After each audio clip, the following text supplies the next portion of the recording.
Max Kaiser. And tell people about what you do, because, that's what you're supposed to do when you introduce a guest. Sure. First of all, my main site is maxkaiser.com. That's Keiser, maxkaiser.com. And myself and Stacy, we track the financial collapse and all the financial shenanigans on that site. And before that, we were making films for Al Jazeera English on markets and finance, covering all that's been going on in the last few years. We predicted, for example, we were in Iceland a year before the economy collapsed. We made a film about that collapse, spoke to the bankers up there, said your economy is going to collapse. A year later, it collapsed. We talked about the real estate collapse, the UK pound collapsing, banks in the UK collapsing.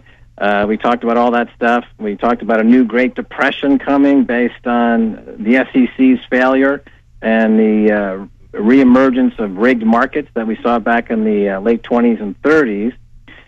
Before that, I was in Los Angeles. I created something called the Hollywood Stock Exchange. I basically created the idea of trading box office futures contracts, which now there's a company called Cantor Exchange, which is part of Cantor Fitzgerald. They bought the Hollywood Stock Exchange. They're now launching box office futures contracts, so I kind of invented that whole concept. Before that, I was a stockbroker on Wall Street, and I guess what I'm kind of specializing in these days is looking at the technology that runs markets, picking up on when markets are manipulated, when markets you can make predictions on which way prices are going if you kind of understand how markets are being manipulated. And I just did an interview with Joseph Stiglitz on his way to Davos a couple of days ago. He was talking about the fact that all markets are in fact manipulated.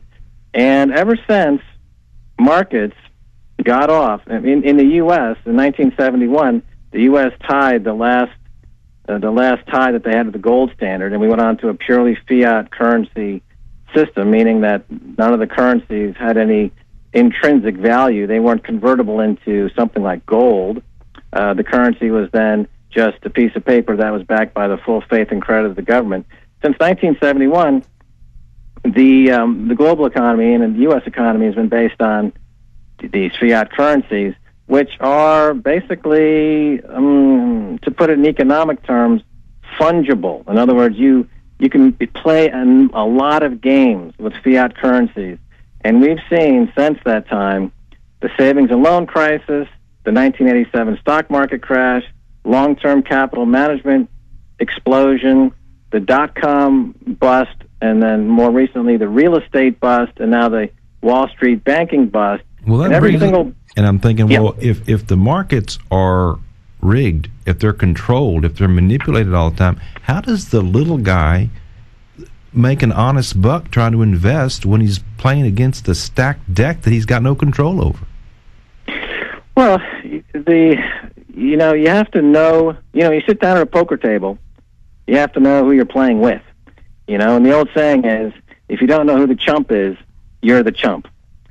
So there's ways to invest, there's ways to make money, but I think you need to go in there with your head held high, and you have to go in there understanding that the markets are inherently flawed and that they're grossly rigged, and they've gotten to a level just before, let's say, 18 months ago when this current crisis started, to historical extremes of market rigging. And just to give you an idea, so the two questions you're asking, you're saying, well, how does a small businessman make money or survive in this type of market? I think that currently you have to be defensive. Put the defense on the field, take the offense off, put the defense on.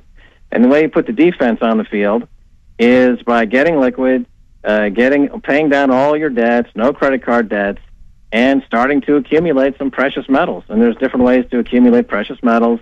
You can own the gold bullion outright. I know there's links to different things on maxkaiser.com. We try to link to different ways you can, own gold bullion, silver bullion, which is a purely defensive measure. It might not make you necessarily rich, but at least your purchasing power for your gold and silver during the period that we're in now is maintained.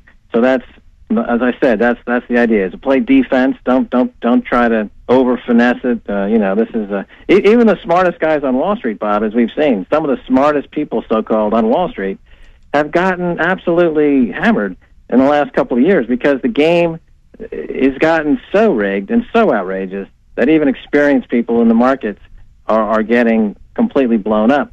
So that's my first comment. Is